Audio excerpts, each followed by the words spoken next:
She had exactly 4 days to find a way out. 4 days before her name was permanently attached to the most feared duke in England, a man who wore silence like armor, whose presence made grown men suddenly remember appointments in other rooms, who had never once been seen laughing in public. Sophia Ashwood had a plan. It was not a good plan, but it was hers. The tea had gone cold. Sophia noticed it the way one notices small irrelevant things when the world has just shifted beneath their feet. Quietly, almost absurdly, with the detached clarity of someone whose mind refuses to process the larger catastrophe unfolding 3 feet away. Her father was still talking. She could hear the shape of his words without absorbing their meaning. Something about honor, something about arrangement, something about how it was, in fact, a tremendous opportunity for a young woman of her standing, which, as of 6 months ago, was considerably less stable than it had previously appeared. The cup sat in her hands, ivory porcelain, a small painted rose near the rim, a hairline crack along the base that no one had ever bothered to replace. She stared at that crack, ran her thumb along it, felt the sharp, familiar edge. "Sophia," her father's voice, this time with weight behind it. She looked up. Arthur Ashwood was not an unkind man. He was simply a man who had made the particular kind of desperate decision that desperate men make, quickly, quietly, without consulting the person most affected. He stood by the fireplace, with his hands clasped behind his back, and there was something in his posture, some slight rounding of the shoulders, that told her this conversation had cost him more than he was showing. That was the part that made it impossible to simply be angry. "The arrangement has been confirmed," he said. "The Duke of Blackmore has agreed to the terms. The ceremony will take place Friday. 4 days." She set the cup down very carefully on the side table. "I see," she said. Those 2 words carried nothing. No accusation, no panic, no fury, and that, she suspected, frightened her father more than screaming would have. "He is a man of considerable—" "I know who he is, father." Everyone knew who James Blackmore was. London had entire conversations about him, without ever using words like warm or approachable or pleasant at dinner. The Duke of Blackmore was 31 years old, possessed of a title so old it had its own mythology, and was regarded by polite society the way one regards a particularly handsome storm on the horizon, with uneasy admiration and a strong preference for being indoors. He had never been engaged before. The fact that he was now, to her, was not, Sophia suspected, motivated by any particular fondness for her specifically. She was a variable in an equation she hadn't been shown. A solution to a problem she hadn't been told existed. She rose from the chair, smoothed the front of her dress with steady hands, breathed once, slowly, through her nose. "When does he arrive?" Her father blinked. He had expected more resistance. She could see it in the brief confusion that crossed his face, the recalibration of a man prepared for an argument that wasn't coming. "This afternoon," he said. "For tea?" She nodded. "I'll need a new dress." He arrived at precisely 4 o'clock. Not approximately 4, not a few minutes after. Precisely. As though the man had synchronized himself to the house's clock on principle, and the principle mattered to him. Sophia heard the carriage before she saw it. She was standing near the window of the upstairs hall, not because she was watching for him, she was absolutely not watching for him, but because the light in that particular corridor was good for reading, and she had been trying very hard to read for the past 40 minutes without absorbing a single sentence. The carriage was dark. Of course it was. No crest on the door, which surprised her. Most men of his rank made certain everyone on the street knew exactly whose carriage was passing. But this one was plain, almost severe in its simplicity, drawn by 2 horses the color of charcoal. He stepped out without assistance. That was the first thing she noticed, not what he looked like. That registered a half-second later. With an inconvenient clarity she chose to file away and examine never. But the way he moved, there was no performance in it, no awareness of audience. He stepped onto the gravel drive and looked at the house the way a man looks at something he is genuinely trying to understand, not impress, and the very absence of performance was somehow more unsettling than any grand entrance could have been. Then he looked up, directly at the window, directly at her. Sophia did not step back. She was proud of that later. She held his gaze for exactly 3 seconds, long enough to make clear she had not been hiding, and then she turned and walked toward the staircase with the calm deliberateness of someone who had somewhere more important to be. Her heart was doing something unreasonable in her chest. She told it to stop. The drawing room felt smaller with him in it. That was the only way she could describe it. The room had not changed.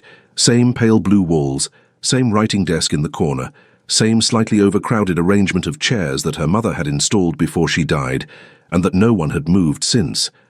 But James Blackmore had walked into it and somehow recalibrated the dimensions of everything around him without moving a single piece of furniture. He was taller than she'd expected. And his face, she permitted herself one honest assessment, was the kind of face that painters occasionally attempted and rarely got right.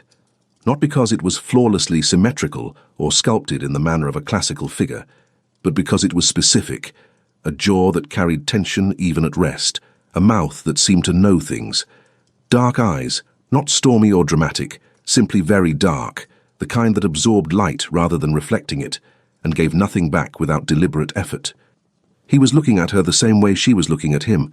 She felt that somewhere behind her sternum. She ignored it. "Miss Ashwood." His voice was lower than she'd imagined, unhurried. "Your Grace." She inclined her head, the precise degree that courtesy required, not an inch more. Her father gestured toward the chairs. They sat. Tea was poured. Conversation happened, her father and the Duke exchanging the kind of careful, surface-level pleasantries that wealthy men employ when they are both aware the actual business has already been settled, and this is merely the performance of civility. Sophia watched James Blackmore throughout. He held his cup with one hand loosely, without the slight stiffness that most men showed in formal settings. He answered her father's questions with economy. Complete sentences, no excess, nothing left dangling. Once, during a pause, his gaze shifted to the painting above the fireplace, a landscape, a river, unremarkable, and he looked at it with what seemed to be genuine attention, as though he'd found something in it worth considering. She found that strange. She found it interesting. She found it irritating that she found it interesting. Near the end of the visit, her father excused himself, with the subtlety of a man who believed he was being subtle, to retrieve some document from his study. The room went quiet. "You don't want this," Sophia said. It wasn't a question. It came out leveled and direct, the way she tended to speak when she was uncomfortable, which was not something she often admitted. James Blackmore looked at her. There was a pause. Not an awkward one. A considered one. "What makes you certain of that?" he said. "You haven't once tried to charm me." Something shifted in his expression. Not a smile, not quite, but the ghost of one, there and gone, like a candle behind glass. "Would you prefer that I had?" She opened her mouth, closed it. He set his cup down, rose and buttoned his coat with the same unhurried precision with which he'd done everything else. "Friday, Miss Ashwood," he said. It was not a demand. It was not a question. It existed in some register between the two that she didn't have a name for. He crossed to the door. "I haven't agreed," she said to his back. He paused at the threshold, did not turn around. "No," he said quietly. "Not yet." And then he was gone. She sat very still in the suddenly large room and stared at the place where he had been standing, and tried to locate, somewhere in the reasonable architecture of her mind, a single logical foothold. She found none. She started making plans anyway. The plan was this: find a fiancé before Friday. Sophia spread this idea across her writing desk on Tuesday morning like a map she was trying to navigate by candlelight, full of gaps, several wrong turns, and an unsettling number of locations marked here be problems. But it was a plan. It had structure. It gave her hands something to do. The logic was straightforward enough. If she arrived Friday with a prior engagement, a legitimate one, witnessed and documented, then the Duke's arrangement would dissolve. Contracts of this nature depended on the woman's status as unattached. She was not a piece of property. She was a person, and persons in theory had prior commitments. She needed someone willing to play the part. She needed, in short, Viscount Harlow. Edmund Harlow was 28, handsome in the way that portraits are handsome, even features, warm colouring, an easy smile that he had learned early in life could open considerable doors. He had been in Sophia's orbit for 2 seasons, without ever quite committing to anything, drifting close and then away again in the unpredictable pattern of a man who enjoyed options. He would do this, she calculated. He would do this because Edmund Harlow had 3 things that perpetually required management: debts, pride, and a fundamental inability to say no to a beautiful woman with a specific request. She wrote him a letter, precise, careful, stripped of anything that could be misread. She described the situation, the terms, the necessity. She offered him the pearl earrings her grandmother had left her, not because they were worth a great deal, but because they were the most valuable thing she currently owned, and she needed him to understand that she was serious. The reply came within 2 hours. "Miss Ashwood, I find myself entirely available to assist. The earrings are unnecessary, though I won't refuse them. Come to Harlow House at noon. E.H." She read the letter twice. Something about the easy speed of it made a small cold feeling settle in her stomach, the instinct of a person recognizing, just slightly too late, that a solution has arrived a little too smoothly. She set the instinct aside. She needed Edmund Harlow. She had 4 days. The instinct could wait. Harlow House was 3 streets from her father's townhouse, a fact of geography that had always struck Sophia as slightly too convenient for a man she was never entirely sure about. Edmund met her in the sitting room, standing as she entered with that smile already assembled, bright, practiced, genuinely charming despite its calculation. "You look worried," he said. "I look practical," she corrected. He laughed, gestured to the chair across from him. She sat without removing her gloves. "Tell me the full situation." She did. All of it. The arrangement, the Friday deadline, the Duke, the contract her father had signed. Edmund listened without interrupting, which was unusual for him, and by the time she finished he was no longer smiling in that easy way. He was watching her with an expression that was harder to read. "Blackmore," he said. "Yes." "You understand who he is?" "I am aware of his reputation, yes." Edmund was quiet for a moment. He leaned forward, resting his forearms on his knees, turning his signet ring slowly around his finger, a gesture she had never seen him make before. "And if I agree," he said, "what exactly are you proposing? A formal engagement?" "A visible one, enough to nullify the other arrangement." "And afterward?" "It dissolves quietly. You're inconvenienced for a week at most." He looked at her for a long moment, long enough that she noticed it, and found it slightly different from his usual manner of looking at her. "All right," he said. "I'll do it." She exhaled, released a breath she hadn't known she'd been holding for 12 hours. "Thank you, Edmund." "Don't thank me yet." He stood, moved to the window, looked out at the street below. "Blackmore is going to find out." "He already knows," said a voice behind her. She spun. James Blackmore stood in the doorway of the sitting room. Her heart hit the back of her ribs so hard she nearly stood up. She did not stand up. She kept her hands flat on her knees and met his eyes and held them. He looked at her steadily. No anger, no performance of betrayal, no wounded pride. He simply looked at her the way he had the afternoon before, like someone genuinely interested in understanding the full picture. "How?" she started. "Harlow sent word." He said it without accusation, his gaze shifting briefly to Edmund. "We have an understanding." Edmund, to his credit, at least had the decency to look vaguely uncomfortable. Sophia felt the cold feeling from the letter return, larger now. "You told him," she said. You told him before I even arrived."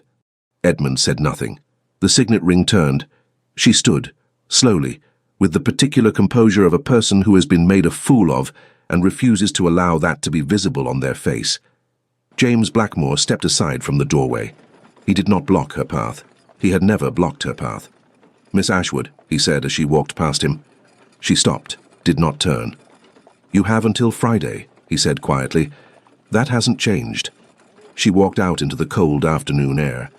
The door closed behind her, and somewhere in the hollow silence of the street, she realized that the man she was trying to escape had just shown her more courtesy than the man she'd trusted to help her. She didn't know what to do with that. She started walking home. The Ashworth Assembly was not the most prestigious event of the season. It was, however, the most attended, which in London's particular social economy amounted to the same thing, since prestige was ultimately a performance, and performances required an audience. By 8:30 on Tuesday evening, the Ashworth Ballroom contained approximately 140 people, and approximately 280 opinions about everything occurring within it. Sophia arrived with her father at 8:45, wearing a gown she had chosen with the specific intention of not appearing to have tried. Pale gold, deliberately simple, nothing that announced itself. She needed to be present without being an event. She needed to assess the room. She had a new plan. It was not yet fully formed, but its bones were there. She spotted him within 4 minutes. He was near the far wall, speaking to an older gentleman she recognized as a cabinet minister, Lord something. She could never remember titles when she was preoccupied, and James Blackmore was doing the thing she had noticed yesterday, which was listening with complete attention. Not the performance of listening that people offered at parties while their eyes navigated the room. Actual attention. The kind that made the person speaking to him straighten slightly, as though being genuinely seen was a physical sensation. But it was what happened next that she filed away, without meaning to. A young woman, no older than 17, clearly a first-season debutante from the careful terror in her posture, stumbled near the edge of the group and sent her champagne glass tilting toward James's coat. The room did not notice. Most people at a gathering of this size were too occupied with being seen to observe what was actually happening 3 feet away. James noticed. He stepped back, not dramatically, just precisely, just enough, and caught the girl's elbow with one hand to steady her, righted the glass with the other, and said something to her quietly that made her go from mortified to something approaching composed in the span of about 4 seconds. Then he returned to his conversation with the cabinet minister, without any detectable change in his expression. No audience, no one to perform the gesture for. Sophia turned away from the window and looked at her champagne. She became aware, inconveniently, that she was reassessing something. She accepted a glass from a passing tray and began circulating with the purposeful casualness of someone who is absolutely not tracking the location of a specific person across a crowded room. Her first conversation was with Charlotte Vane, her closest friend since they were 12 years old, a woman whose greatest social skill was the ability to receive shocking information with perfect composure and only deploy her full reaction in private. "I heard," Charlotte said before Sophia could open her mouth. "Of course you did. Is it true? Blackmore?" "Apparently." Charlotte looked at her over the rim of her glass. Her expression was doing 3 things simultaneously: concern, fascination, and the barely suppressed excitement of someone adjacent to a significant event. "And you're here," Charlotte said. "I'm always here. You're here specifically. You're wearing gold, which you only wear when you're planning something. And you've checked the east wall twice since we started talking." Sophia said nothing. Charlotte lowered her voice. "I watched him arrive. He walked in, and the entire room recalibrated itself, and he didn't notice, or didn't care. I genuinely cannot tell which." "Neither can I," Sophia admitted, before she could stop herself. Charlotte looked at her sharply. It was a very small admission, barely a sentence, but Charlotte had known her for 14 years and had developed an almost forensic ability to identify when Sophia was being more honest than she intended. "Be careful," Charlotte said, not dramatically. Quietly, as a friend who has correctly identified that the danger here is not the kind involving visible edges. "I'm always careful. You're always precise. Those are different things." The dance was announced at 10.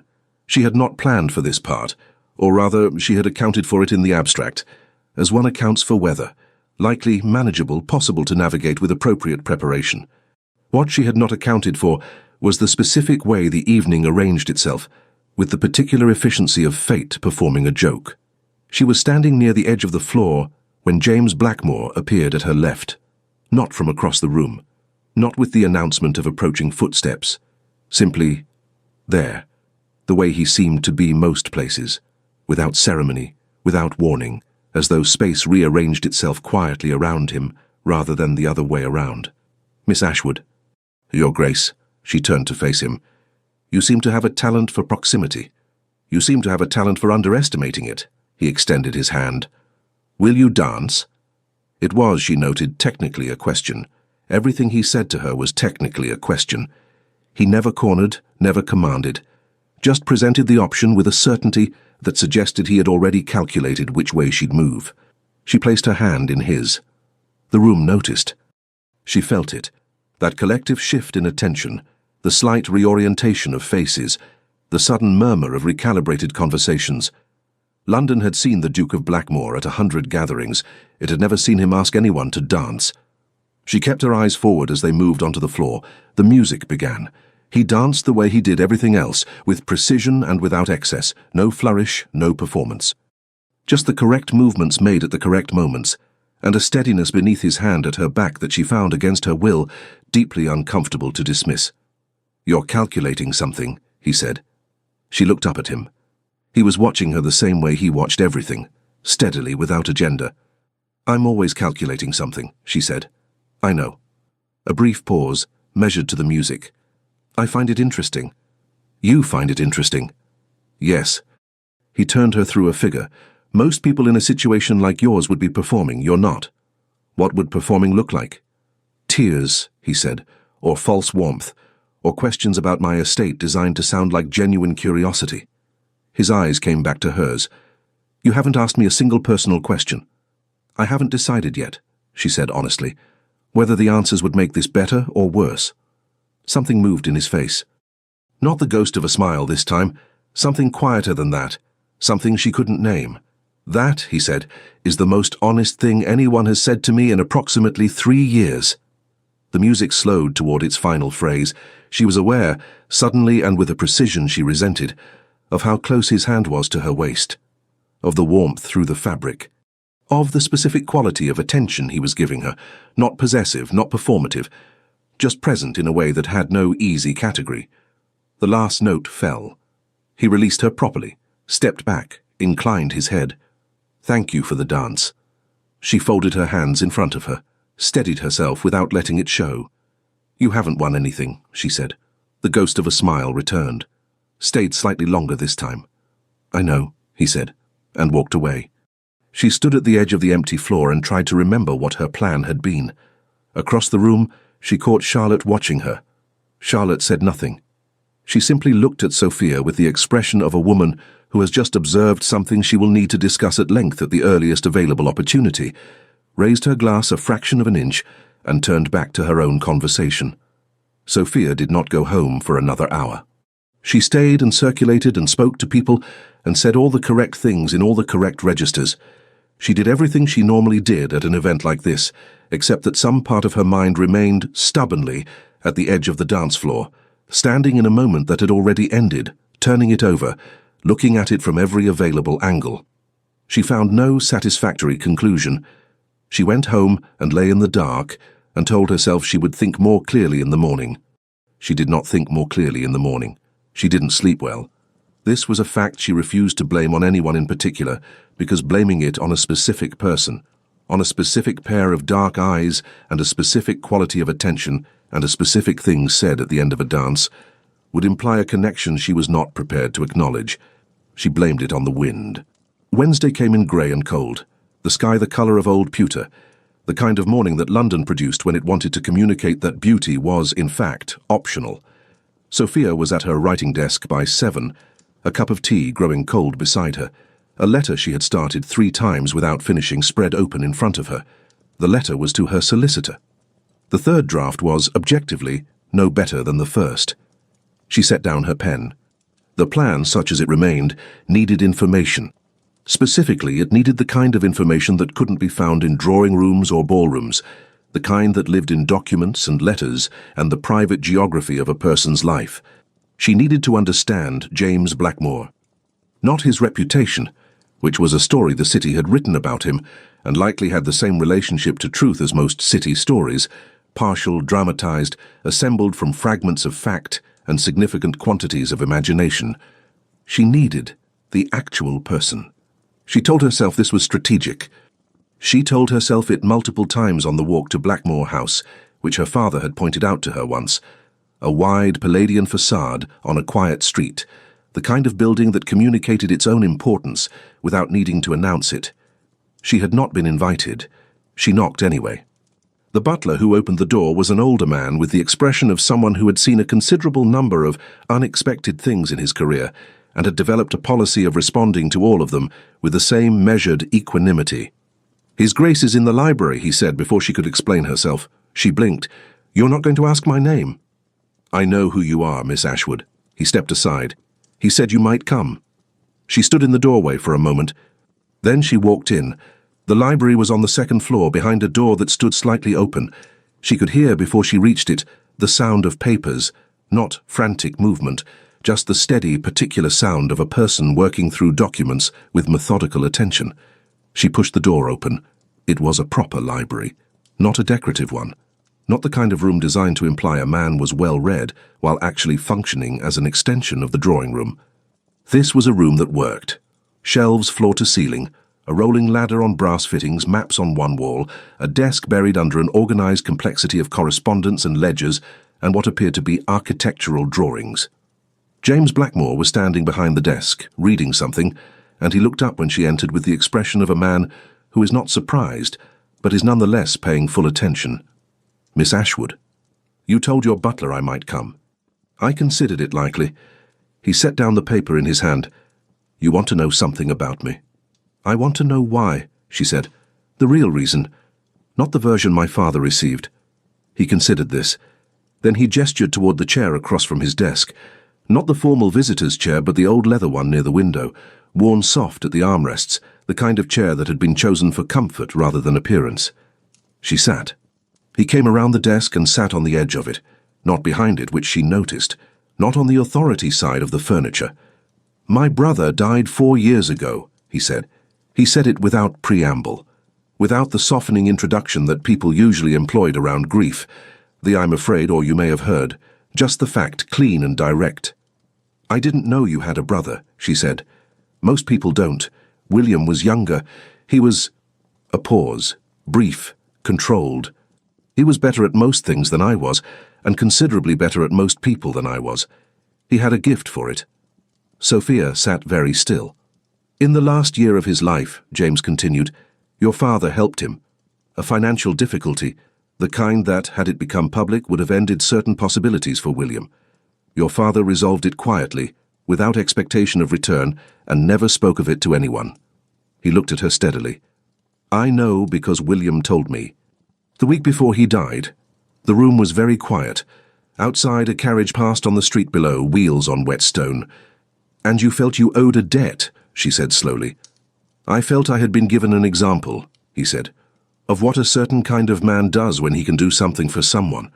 Your family's situation became known to me 6 months ago. I had the means to address it. I chose to. Through a marriage contract. Your father's terms," he said. "Not mine. I would have—" He stopped. Started again. "I would have preferred a different conversation." Sophia looked at him. She looked at him for a long time, long enough to feel slightly exposed by her own looking, and tried to locate the manipulation in it, the angle, the practiced delivery of a story designed to produce exactly this effect. She found none. That was, in some ways, the most unsettling thing she had encountered in several days. "I should tell you," she said carefully, "that understanding your reasons doesn't change my position." "I know. I still don't intend to—" "I know, Miss Ashwood." He looked at her steadily, and for the first time there was something in those dark eyes that she recognized, because she had felt it herself, the controlled, deliberate patience of a person managing something they didn't have a name for. "I'm not asking you to change your mind. I'm just answering your question." She stood, moved toward the door. Near the threshold she stopped. On a small table beside the door, a table she hadn't noticed coming in, ordinary enough, holding a few stacked books and a tray, was a single framed photograph. 2 young men. Boys, really. Somewhere between 15 and 17, standing in front of this same house, one slightly taller, one caught mid-laugh, the composition of the image accidental, and therefore completely real. She knew without asking which one had become the man in the room behind her. She knew because the other one, the laughing one, had his eyes. She touched nothing, said nothing. She walked out into the grey Wednesday afternoon and did not look back. That night, she sat by her bedroom window and watched the rain on the glass and let herself, just briefly, just for the length of 1 cup of cooling tea, stop trying to find the exit, not because she'd given up, but because something in the architecture of her certainty had developed, quietly in the course of one afternoon, a very small and very significant crack. Thursday arrived with unexpected sun. London, in Sophia's experience, occasionally produced mornings like this in late autumn, clear and cold and gold-lit, the air sharp enough to feel honest, the city briefly made beautiful by light at the right angle. She stood at her window and looked at it and felt, in some part of herself she couldn't locate precisely, that this was either a good sign or a particularly cruel joke. She was still working out which when Edmund Harlow arrived. He came at 11, without invitation, with the slightly too casual energy of a man who has been rehearsing a conversation and is now committed to having it. "Sophia." He was shown into the sitting room before she could redirect him. "I owe you an apology." You owe me considerably more than that." He had the grace at least to look genuinely uncomfortable. He sat without being invited, turned his hat in his hands, that gesture again she noticed, the ring, the turning, and said, "I panicked. He came to me before you did. He made it clear that—" He stopped. "It doesn't matter what he said, I should have told you." "Why didn't you?" Edmund was quiet for a long moment. He looked at the hat in his hands, not at her, and when he spoke again, the easy charm was entirely gone, and what was underneath it was something she recognized as actual honesty. "Because I thought if I helped you get away from him," he said, "you might—" He stopped again. Started again. "I thought you might be grateful." Sophia looked at him. She felt, with a sudden and complete clarity, the shape of the thing she had not seen before. Not because it was hidden. It had been there in every proximity, every lingering conversation, every smooth response. She had simply not been looking for it. "Edmund," she said carefully, "I know." He stood abruptly, crossed to the window. "I know, I've made a mess of this." "You haven't made a mess," she said, more gently than she'd expected to. "You've been honest, belatedly, but honestly." He turned to look at her. "Do you want him?" he asked. "Blackmore. Do you want this?" And there it was. The question that had been sitting in the middle of the room for 3 days, that she had been carefully navigating around without ever standing still long enough to look at directly. She opened her mouth, closed it. "I don't know," she said. And the honesty of those 3 words cost her something. Not a great deal, but enough that she felt it. Edmund nodded slowly. Something in his face settled. Not resignation exactly, but the particular acceptance of a man who has run one calculation and arrived at its conclusion. "He's a better man than I am," he said, "which I find deeply irritating." "Despite everything," she laughed. It was small and brief and slightly helpless, but it was real, and Edmund smiled at it. The real smile, not the practiced one. And for a moment, they were simply 2 people who had known each other for a long time, standing in the sun through a window. "I'm sorry, Sophia," he said. "I know you are," she said. He left quietly. She stood in the sitting room for a long time after he'd gone, and looked at the light on the carpet, and tried to take an honest inventory of where she was. She went to find James Blackmore. She didn't plan this. She didn't plan it, she didn't prepare for it, she didn't compose the conversation in advance the way she normally composed conversations in advance. She simply put on her coat and her gloves and walked to Blackmore House in the afternoon light with a directness that came from having stopped, finally, trying to think around the question. He was in the garden. The garden was not what she'd expected, which was, she was realizing, a pattern with this man. Not formal, not the kind of manicured geometry that large houses were supposed to have. It was overgrown in places, deliberate in others, with old trees along the far wall that had clearly been there for 100 years, and a stone bench near the centre on which James Blackmore was sitting with no coat, his shirt sleeves rolled to the elbow, reading a letter. He looked up when he heard her footsteps on the path. He did not look surprised. She sat on the far end of the bench without asking, because the distance between them felt important, not because she wanted it, but because she needed to say something, and she needed to be at a distance she could think from.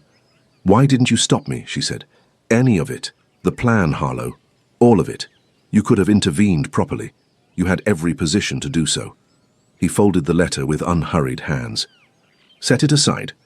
Because you had the right to try," he said. "That's not the strategic answer." "No," he agreed. "You could have simply—" "I could have," he said. "I didn't."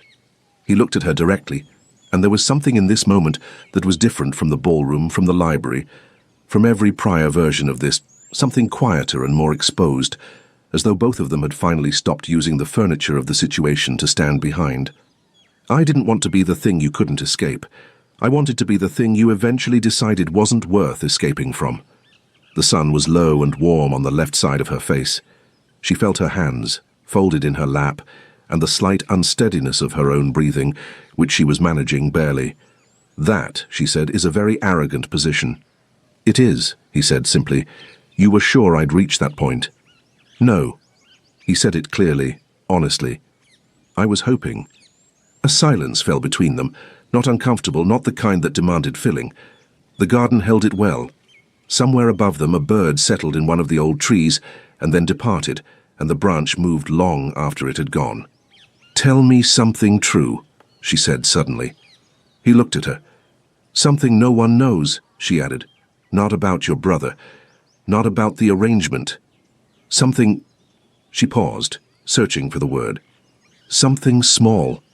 He was quiet for a moment, genuinely considering, not performing consideration. I hate the east wing of this house, he said. Every room in it. I haven't used any of them in 4 years, and I've been unable to determine whether that's grief or simply preference.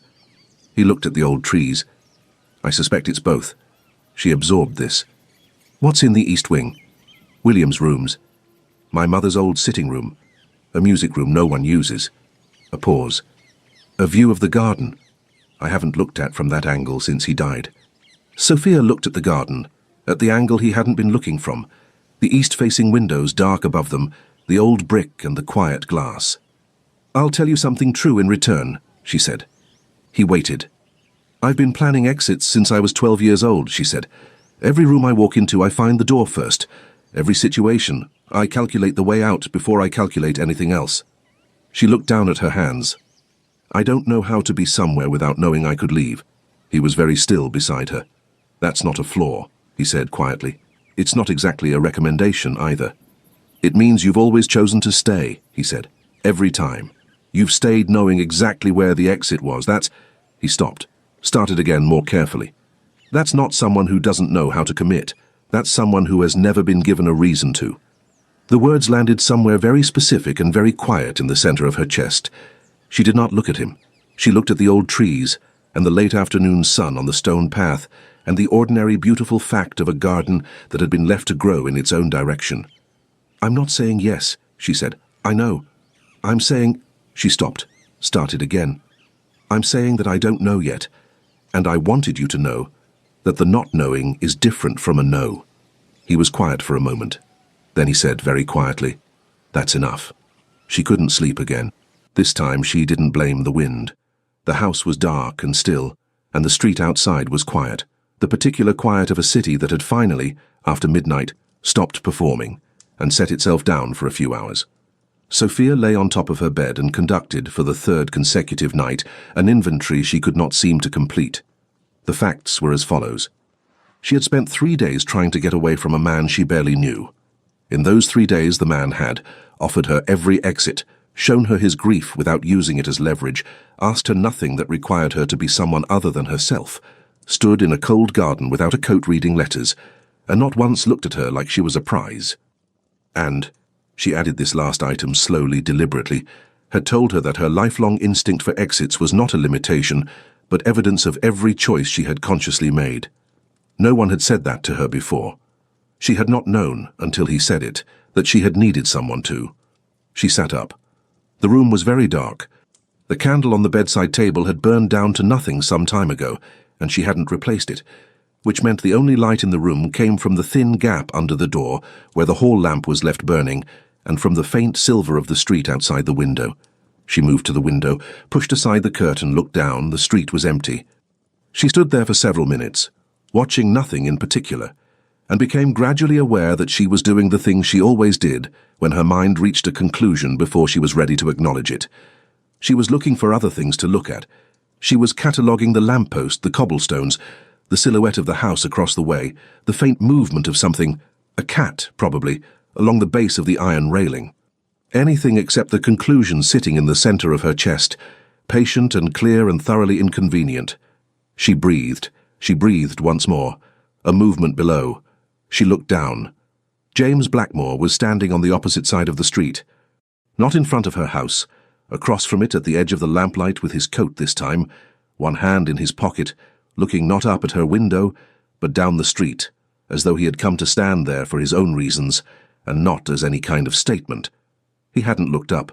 She watched him for a long moment, the set of his shoulders, the particular quality of his stillness, which she had come to recognize as something different from coldness. He wasn't cold. He was contained. There was a considerable difference, she had spent 3 days learning, between a man who felt nothing and a man who felt everything very precisely and had simply gotten very good at where he kept it. She pushed open the window. The cold air came in, sharp and real. He heard it, looked up. Their eyes met across the dark street. Neither of them said anything. She could not read his expression from this distance, only its general quality, which was the same one she'd been cataloguing for 3 days. Full attention, no performance, simply present, in the way that some people are present when they have nowhere else they are trying to be. She was still in her nightgown, her hair was down, loose around her shoulders. She had not planned this, and she looked like exactly what she was, a woman who could not sleep, at the window in the middle of the night, for reasons she refused to state out loud. She reached into her room, picked up the contract from her windowsill, where she'd been keeping it for reasons she also refused to examine. She held it out into the air between them, not dropping it, just showing him that she had it, that she had been keeping it, that she had read it, all of it 3 times in the smallest hours of the preceding nights, and had not torn it. He looked at it, then he looked back up at her. She pulled it back inside, pressed it against her chest with both hands, breathed. He stood there for one more moment in the lamplight on the cold street, and then he did something she hadn't yet seen.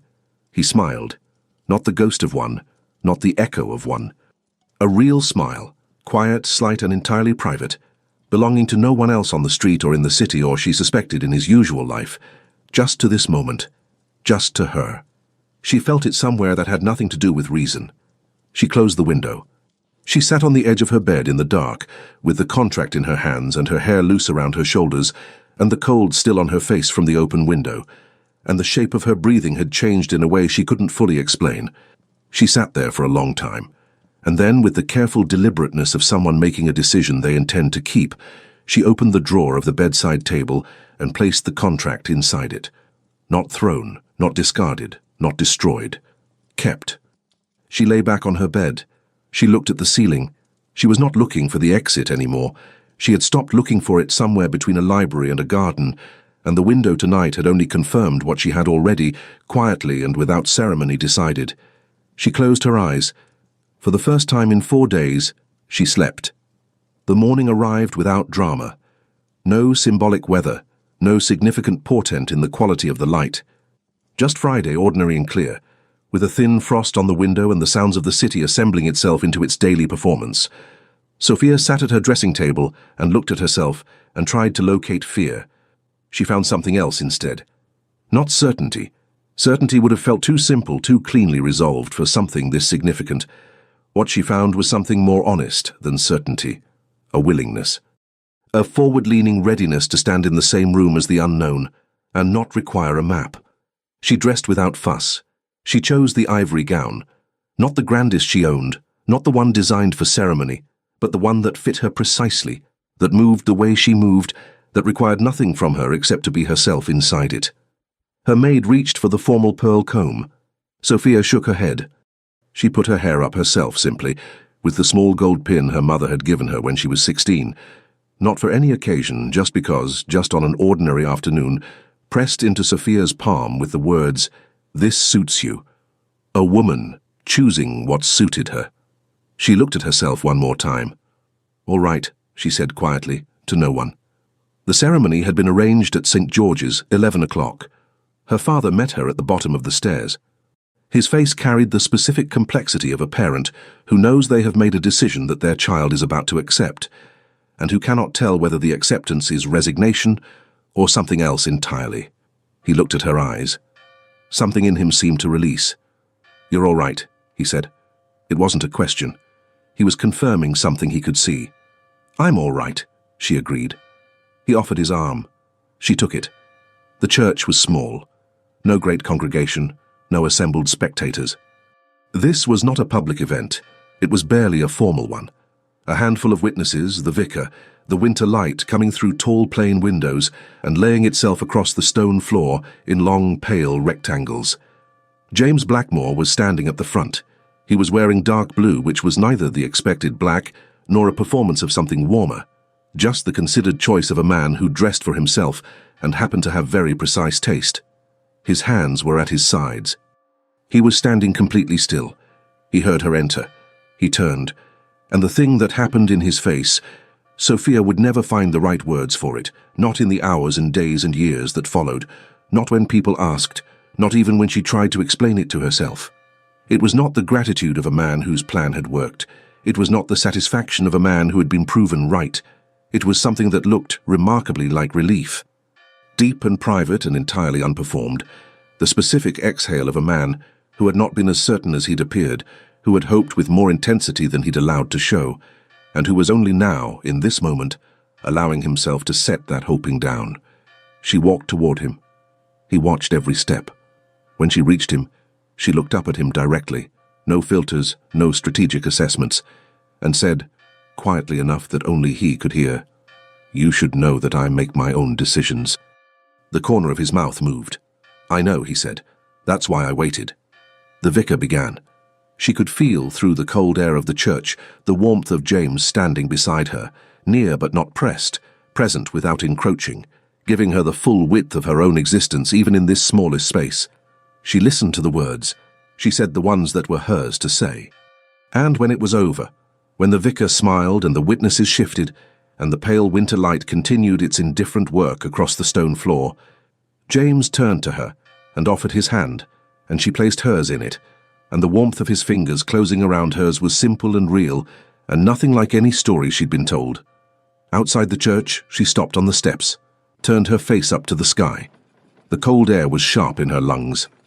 The frost on the iron railing caught the light and threw it into small, brief pieces. "What are you doing?" he asked. "Breathing," she said. He stood beside her, not hurrying, and looked out at the street with the patience that was, she was beginning to understand, not a strategy, just who he was. "James," she said, the name for the first time. Just his name, plain and direct. He looked at her. "Don't be difficult to know," she said. He considered this. "I'll try." "That's not reassuring." "No," he agreed with the ghost of that smile. "But it's honest." She looked at him for a long moment. Then she tucked her hand into the crook of his arm, her choice, her motion entirely, and they walked down the steps together into the ordinary Friday morning, and the city went on around them, unaware. 2 years later. Blackmore House, September. The window in the upstairs sitting room had been left open. It was the kind of September afternoon that couldn't quite commit to being autumn yet, the light still golden and unhurried, the garden below in that last warm stage of things before they turned, the air carrying something that smelled like cut grass, and the distant sweetness of the kitchen doing something ambitious with the last of the summer fruit. Sophia was reading. She was not technically reading effectively. The book was open on her lap, and her eyes had been on the same paragraph for approximately 6 minutes, because on the floor beside the chair there was a small child engaged in a project of enormous importance involving a wooden block, a tin cup, and a very specific stacking sequence that kept failing. The child's name was William. He was 14 months old and had his father's dark eyes and her stubborn concentration and an opinion about the tin cup that he communicated with considerable force. He did not cry when the tower fell. He simply looked at the wreckage with the expression of a person running a diagnostic and began again. She had noticed this about him early. He didn't rage at failure. He assessed it. She suspected he had inherited that from James. She had inherited it from no one. She had built it herself slowly over years. It occurred to her sometimes, in moments like this one, quiet and unhurried, that her son had arrived with something she had taken decades to earn. She found this both humbling and in some way she couldn't explain, deeply satisfying. "You're doing it upside down," Sophia told him. William considered this feedback, picked up the cup, turned it over, set it back down, picked up the block. "Better," she said. He looked up at her with the specific expression of a person who has succeeded at something and is deciding whether to acknowledge the advice that contributed to the success. He was already his father's son. She heard the door. James came in without knocking. He had stopped knocking on his own rooms a year ago, which she had marked as a significant development at the time, because it meant he was finally treating the house as a shared space and not a territory he was trying not to impose on. She had said nothing about it. She had simply noticed and felt something warm and specific lodge in her chest and filed it away in the growing catalogue of things she loved about being here. He stopped when he saw the floor situation. "He's building something," Sophia told him. "What is it?" "I don't know. He doesn't narrate." James crouched down to William's level in one fluid movement, resting his forearms on his knees, looking at the block arrangement with the same complete attention he gave everything. William looked at him, picked up the block, held it out. James took it, placed it, carefully, exactly where it needed to go. William studied the result, seemed to accept it. made a sound that was not quite a word, but carried the unmistakable energy of approval. Then he moved on to a new project involving the fringe of the rug. James stayed crouched for a moment, watching him, and Sophia watched James. The line of his shoulders, the slight softening around his mouth that only appeared in rooms like this one, in hours like this one, when it was just the three of them, and he had forgotten to be the Duke, and the afternoon light came through the open window and lay itself across the floor between them. He looked up. "You're not reading," he said. "I was." "For how long?" "Meaningfully. Maybe 10 minutes. The corner of his mouth moved. He stood, came to lean against the window frame near her chair, looking out at the garden below. She knew what he was looking at. For the past 6 months, he had been using the east wing again, slowly, room by room, with the careful pace of someone choosing every single time to stay. The music room had been opened in March.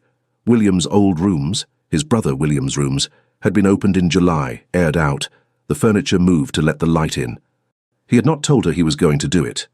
She had simply found him there one afternoon, standing in the middle of the room with his hands in his pockets and the window open, looking at the garden from the east angle he hadn't looked from in 4 years.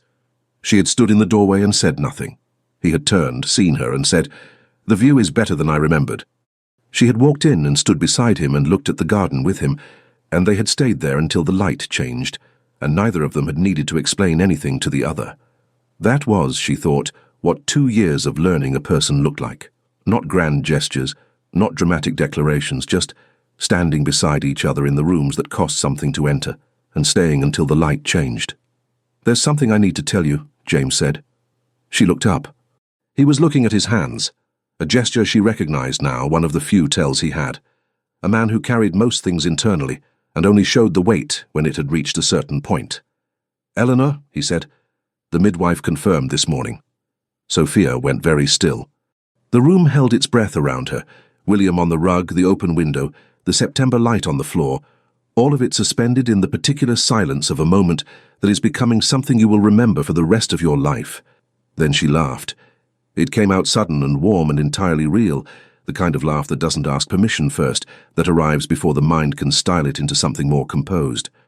It came from somewhere very deep and very certain, and it filled the room with a quality of light that had nothing to do with the afternoon. James looked at her with that expression she had first seen on the church steps, that private and careful relief, and she stood up from the chair and reached up and took his face in both her hands, the way she'd learned he sometimes needed. The physical fact of her being there, choosing to be there, present and warm and entirely deliberate, as the thing that completed whatever sentence he was building internally. "Eleanor," she repeated, "if it's a girl." "It's a girl," she said, with the confidence of someone making a promise. He looked at her, directly, fully, the way he had looked at her from the very beginning, back when she had found it unnerving and hadn't yet understood that what unsettled her was not the intensity of it, but the fact that it asked for nothing. "You're certain," he said, not skeptically. Just the way he said most things to her now, which was with a warmth so understated it had taken her months to learn to recognize it as warmth. "Completely," she said. His hands came up to cover hers, warm and steady, pressing them gently against his face. On the rug, William had abandoned the fringe and was now attempting to stand, gripping the side of Sophia's chair with both fists, concentrating with the absolute totality of a person for whom this is, at this exact moment, the most important project in the world. James noticed. She felt it in the slight shift of his attention. He could track that child across a room without appearing to, which she had concluded was some specific variety of love that didn't have a name yet. He released her hands slowly, crouched down beside the chair, placed one hand lightly behind William's back, not holding, not steering, just there. William pulled himself upright, stood, swayed, stood again, looked at his father. James said nothing, just looked back at him with that complete, unhurried attention, the kind that had once made Sophia feel seen in a way she didn't know how to categorize, and now simply felt like home. William made his sound of approval, let go of the chair, took 2 steps, sat down. James stayed crouched, looking at him. "Again," he said quietly. William looked at the chair, grabbed it, pulled himself back up. Sophia watched the two of them, the small, serious face and the larger, serious face, the same dark eyes at 2 entirely different heights. Both of them engaged with the same focused sincerity in a task that mattered because it mattered to both of them, and felt the full specific weight of where she was. Not the house. Not the title, the rooms, the garden in September light. Not even this man, whom she had spent 4 days trying to escape and 2 years learning the precise and particular shape of. This, the specific, ordinary, irreplaceable texture of a life she had walked into with her eyes open, knowing exactly where the door was, and chosen every single day since to stay inside. Later, William asleep, the house quiet in the way it went quiet after his particular energy had been extracted from it. She and James sat in the garden as they often did in September, on the stone bench she had first sat on in October 2 years ago, watching the last of the light leave the old trees. He had brought 2 cups of tea, set hers beside her without ceremony, the way he did most things for her, without announcement, without requiring acknowledgement, simply because it occurred to him that she might want it. She picked it up, held the warmth of it in both hands. "I've been thinking," she said. "About what?" "About the East Wing music room." He looked at her. "William will need somewhere to be loud," she said. "And Eleanor." She let the name sit for a moment, let it become real in the air between them. "Eleanor will probably be opinionated about everything, including music." Something moved in his face. The particular shift she had catalogued over 2 years of paying attention to a man who showed things slowly, a movement around his eyes, a slight deepening of breath, the quality of stillness that in him meant the opposite of stillness. "You're suggesting we open it properly," he said. "I'm suggesting it's time." He looked at the house. At the east-facing windows, still dark in the evening shadow. She watched him look at them with the careful patience of someone who had learned that some things required witnessing, not managing. "William would have liked this," he said. His brother's name, said plainly. He had started doing that, saying it plainly without the brief controlled pause that used to precede it. She had noticed when it changed. She had not said anything about it, because some things didn't need to be named to be real. "Tell me about him," she said. He looked at her. "You never ask." "I'm asking now." A long pause. The old trees moved slightly in the evening air. "He laughed at everything," James said. "Not cruelly, just everything struck him as worth finding funny. He could find the comedy in a contract dispute. A very quiet beat. He would have found the comedy in all of this. You, the 4 days, Harlow, he would have been insufferable about it." Sophia smiled. "I think I would have liked him." "He would have liked you immediately," James said, which would have annoyed him greatly because he prided himself on taking time with people. She laughed softly, set her cup down, leaned back and looked at the sky, the first stars becoming visible at the edge of the deep blue, the September darkness settling in around the edges of the gold. "James," she said. You know what I've never told you?" He turned to look at her. "The morning of Friday," she said, "before the church, I sat at the dressing table and I looked for fear." She paused. "I couldn't find it." He was very still. "What did you find?" he said. "I don't know the exact word for it," she said honestly. "Something that felt like standing at a window that you've just decided to open." She looked at him. Not jumping, not falling, just deciding to let the air in. The garden was quiet around them. The last of the light was gone from the trees now, just the dark shapes of them against the darkening sky, and the stone bench was cold through her dress, and the tea had gone warm to cool in her hands, and none of it mattered at all. James reached across the small space between them and covered her hand with his, unhurried, no drama, just the simple, deliberate warmth of it. "I knew," he said quietly, "the moment you held the contract out the window." "You did not." "I did." The ghost of a smile. "I also knew you'd pull it back." She looked at him. "And that didn't worry you?" "No." He turned her hand over gently in his. "It told me you were keeping it." She looked down at their hands, at the way his wrapped around hers, not holding her in place, never that, just present, available, a warmth she could choose to lean into or not, every single time, and always chose. "We should go in," she said. "We should," he agreed. Neither of them moved. The garden held them in its September dark, and above them the stars continued their indifferent and beautiful work, and somewhere inside the house, William slept the deep, untroubled sleep of someone who does not yet know that the world is complicated, and a room in the East Wing waited to be filled with noise. Sophia turned her face up to the sky. James sat beside her, not hurrying. He never hurried. She had spent 4 days finding the exit. She had spent 2 years choosing every morning and every evening not to use it. And there was not one moment of those 2 years, not one ordinary morning with cold tea and a child on the floor, not one evening in the garden with the old trees moving in the dark, that she would have traded for the version of herself who had gotten away. She breathed. The air smelled like cut grass and the end of summer and the very beginning of something else. She kept the hand that held hers. She stayed. To silence, 4 nights to breathe, a name on a paper, a promise I didn't believe, a carriage in shadow, a knock at the door, a man made of winter, and something more. I never asked for devotion, I never claimed your heart.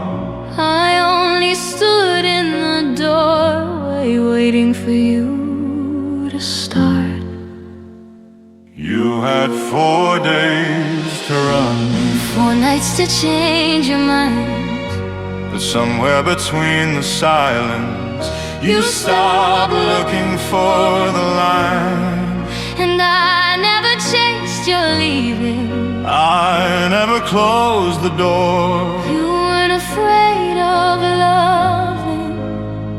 You were afraid of more. I watched from the lamplight across the cold street. You held the contract like it was defeat. But hope is a quiet thing. It doesn't demand. It waits in the garden with open hands. You never cornered. You never claimed. You just stood steady and said my name. You have thrown ice to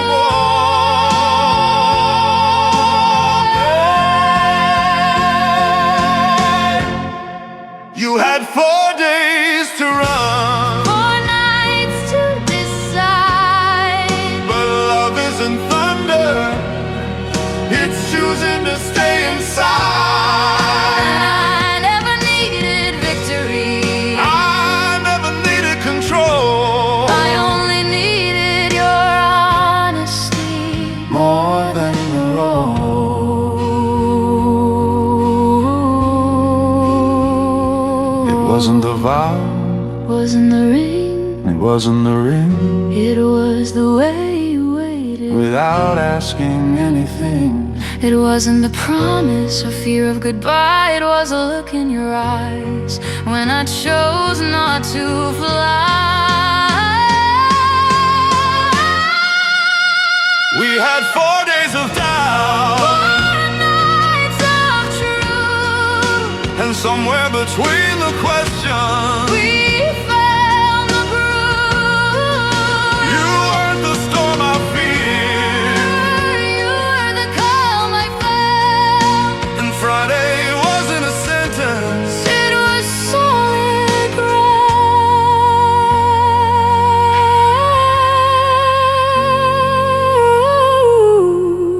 ground. 4 days, One choice, one quiet voice not yet. became my